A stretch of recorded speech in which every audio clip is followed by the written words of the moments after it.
नमस्कार, आपका स्वागत है मन की आवाज़ न्यूज़ में। मैं हूं अमृत सैन और आप देख रहे हैं मन की आवाज़ न्यूज़।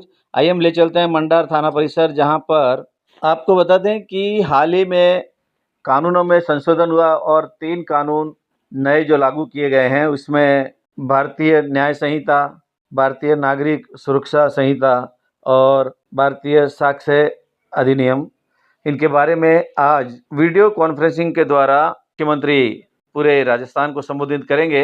उसी के तहत मंडार थाना परिसर में और ग्राम पंचायत मंडार में यह आयोजन किया गया कि वहां पर लोग इसी से रूबरू हों। वहीं थानाधिकारी मंडार रविंद्रपाल सिंह ने लोगों को अवेयर किया, जागरूक किया और बताया कि किस तरह से कानूनों में बदलाव हुआ है और आप किस तरह से उसका फायदा ले सकते हैं। आज 1 जुलाई से पूरे देश भर में अपना जो पूरा अंग्रेजों का पुराना कानून था उसमें कुछ परिवर्तन किए गए हैं। दंड संहिता को न्याय संहिता बना ली। अब प्राथमिकता रहेगी कि भी न्याय मिले, प्राथमिकता दंड देना नहीं है। इसके हेतु काफ़ी परिवर्तन किए गए हैं। कुछ धाराएं जो है उसके अंदर कुछ अलग अलग प्रकार के चेंजेज हैं। सजाएं कैसे हैं, आपके क्या क्या अधिकार है और किस प्रकार से न्याय की प्रणाली चलेगी, इसकी जो जानकारी है उसके लिए अपन ने एक ये कार्यक्रम रखा है। अभी माननीय डीसी साहब जो है अभी डीसी में है, थोड़ी देर बाद सीएम साहब भी आएंगे। आप सभी लोग इस कार्यक्रम को अटेंड करें।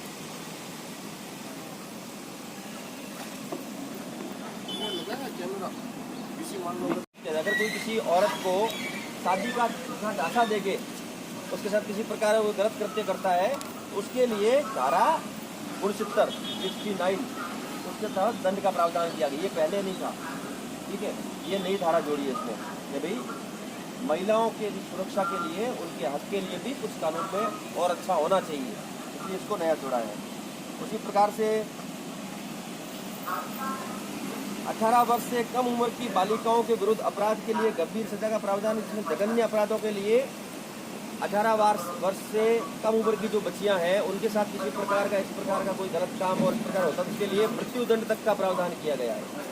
आजीवन सजा, आदि या फिर जिंदगी भर जेल में रहे या फिर मृत्युदंड मिले, तो होना भी चाहिए। कहते हैं ना, भय बिना होए में प्रीति, वो वाली बात है। बिना भय के तो होता नहीं है। तो इसलिए इस प्रकार ताकि जघन्य अपराध है जो समाज में किसी प्रकार से एक्सेप्ट करने योग्य नहीं है किसी प्रकार से भी, उनको गंभीर से गंभीर सजा के लिए इसमें नए प्रावधान किए गए हैं।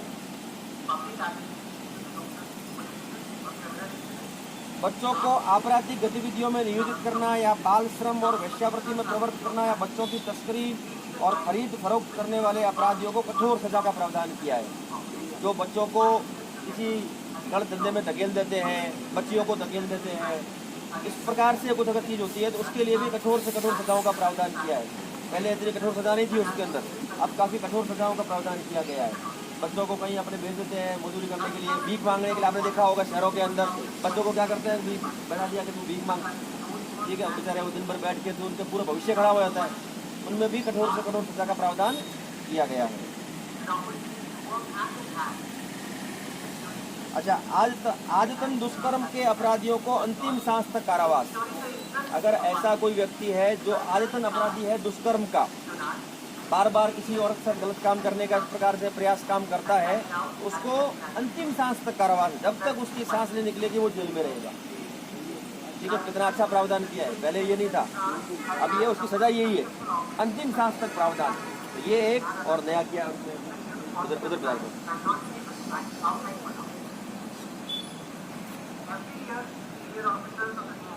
18 वर्ष से कम आयु की महिला के साथ सामूहिक दुष्कर्म के अपराध में आजीवन कारावास अथवा मृत्युदंड। अगर 18 वर्ष से कम बालिका के साथ में किसी भी सामूहिक दुष्कर्म मतलब एक से अधिक लोगों ने कोई मान लो गलत काम करने किया, इस प्रकार से कुछ किया, तो उसमें मृत्युदंड का प्रावधान है और आजीवन कारावास का प्रावधान है। तो स्पेशली माताओं बहनों के लिए, महिलाओं के लिए बहुत अच्छे इसमें प्रावधान किए गए हैं। पहले कुछ था नहीं इतना बहुत अधिक वाला, अब उसको और ज़्यादा किया है ताकि समाज में माताओं बहनों की इज्जत बनी रहे। महिला को निर्वस्त्र करने के आशय से अन्य महिला द्वारा उस पर हमला या आपराधिक बल का प्रयोग और ताकजा करना भी हुआ दंडनीय है। धारा 76 के अंदर पहले क्या था कि कोई महिला है उसको आगे कर दिया, महिला भी मान लो कोई बदमाश है उसको आगे कर दिया तो तू ऐसा कर ले, अगर किसी महिला ने भी दूसरी महिला के ऊपर गलत काम किया या उसको निर्वस्त्र किया, यानी उसके कपड़े हटाने की कोशिश की, ऐसा कुछ किया, तो उसको भी अपने सजा में रखा है। उसके लिए भी सजा का प्रावधान है धारा 76 के तहत। ये बहुत अच्छा प्रावधान किया है। जीरो एफआईआर पीड़ित एफआईआर पीड़ित एफआईआर बिना क्षेत्राधिकार वाले पुलिस थानों में दर्ज करवा सकते हैं। अब आप हमारे पास आओगे, हम आपको ये नहीं कहेंगे कि हमारे थाने का मामला नहीं है, ऐसा नहीं कहती पुलिस। अब जीरो एफआईआर का प्रावधान ये, और कहीं भी का है आपके मुकदमे दर्ज करेंगे या उसकी जांच करेंगे और उसके बाद में उसको हम दूसरे जिस थाने का है वहाँ हम भेज देंगे। उसी प्रकार से आप मान लो कहीं और अपराध हुआ है, ठीक है, और आप दूसरे थाने में चले गए, वो थाने वाले आपकी रिपोर्ट को लेंगे और उस रिपोर्ट को संबंधित थाने में भेज, जिसको बोलते हैं जीरो एफआईआर। इसका भी प्रावधान किया गया है। इलेक्ट्रॉनिक एफआईआर में ई इत्तलाकर्ता को 3 दिवस के भीतर पुलिस थाने पर जाकर ई इत्तलाकर्ता को हस्ताक्षरित करना होगा। धारा 173। आप नहीं आ सकते, आपके साथ कोई मारपीट हो गई, आप तुरंत हॉस्पिटल चले गए, आपने हमें मेल कर दिया, लिख के एप्लीकेशन इंटरनेट से भेज दिया आपने, तो हम उसको लेके कार्रवाई हमारी शुरू कर देंगे। लेकिन शर्त ये है कि आपको 3 दिन के अंदर आपको हम कहेंगे, आप उसका नाम पता होगा आपका, भाई आपकी ये एफआईआर आई है, आप हमारे पास आओ। अगर आप 3 दिन में आप कभी भी आके उस पर हस्ताक्षर कर सकते हो, आपकी एफआईआर कट जाएगी, आपको उसकी कॉपी मिल जाएगी। बहुत बढ़िया प्रावधान किया है। 3 दिन के अंदर आपको आना जरूरी है। अगर आप नहीं आए तो वो कार्रवाई ड्रॉप हो जाएगी। भाई 3 दिन में नहीं आ रहा है, इसका मतलब सीरियस नहीं है व्यक्ति, ठीक है। तो 3 दिन का मौका दिया है, व्यक्ति भी आ जाए या फिर उसका हितबद्ध व्यक्ति कोई भी आ जाए। जरूरी नहीं है जैसे मान लो मेरे साथ अपराध हुआ है, मैंने मेरे परिवार का कोई भी बंदा आ जाए सूचना देने के लिए, एफआईआर कोई भी करवा सकता है। पीड़िता के बयान ऑडियो वीडियो के माध्यम से रिकॉर्ड किया जाना, ये नया प्रावधान किया है धारा 180 BNSS के अंदर। इसमें क्या हुआ, लगाते पुलिस के ऊपर साहब पुलिस ने ये कर दिया वो कर दिया। अब हमारा भी मामला ठीक, आपका भी ठीक, हमारे ऊपर भी उंगली नहीं उठेगी पर आपको भी मौका नहीं मिलेगा उंगली उठाने का, ठीक है। इसलिए हर चीज़ हम ऑडियो वीडियो लेंगे, आपका हम वीडियो बनाएंगे और उसको हम कोर्ट में पेश करेंगे। फिर आप ये नहीं कह सकते मैं तो ये नहीं किया था, और आप ये भी नहीं कह सकते पुलिस ने बयान चेंज कर दिए। क्यों? क्योंकि जो आपने बयान दिया वो वीडियो में है, क्या हमारा झूठ बोलता नहीं है ना। तो ये चीज़ है।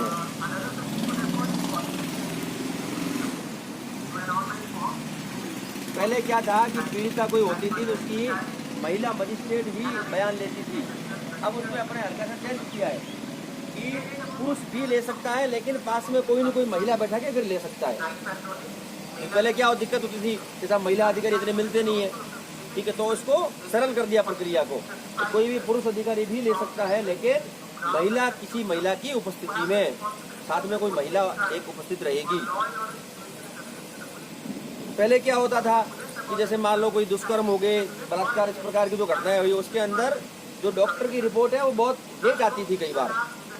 इसमें क्या कर दिया कि दुष्कर्म पीड़िता की चिकित्सकीय परीक्षण रिपोर्ट को चिकित्सक द्वारा 7 दिवस में अनुसंधान अधिकारी को उपलब्ध करवाया जाना अनिवार्य है।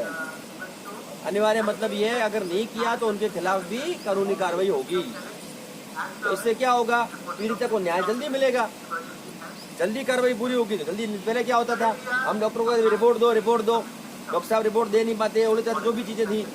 लेकिन अब 7 दिन में मैंडेटरी कर दिया, 7 दिन के अंदर रिपोर्ट देनी ही पड़ेगी, तो कार्रवाई जल्दी पूरी होगी, पीड़िता को जल्दी न्याय मिलेगा। तो शीघ्र न्याय की तरफ एक और कदम बढ़ाया गया। अधिकारी को 90 दिन के अंदर अनुसंधान की प्रगति की रिपोर्ट और जानकारी पीड़ित को दिया जाना अनिवार्य है। धारा 193 BNSS। इसमें क्या होगा कि हमारे पास रिपोर्ट है, हमारे पास मुकदमा है। पहले ऐसे होता था कि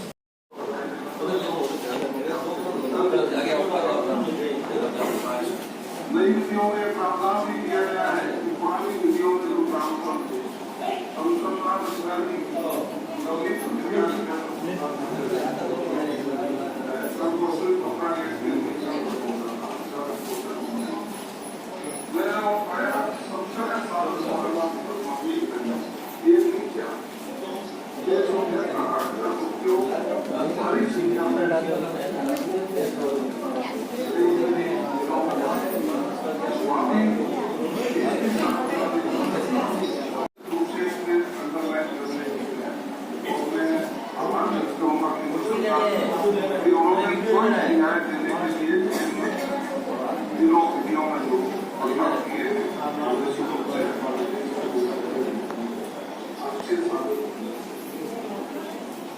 घर जाके बच्चों को पढ़ाना ही है।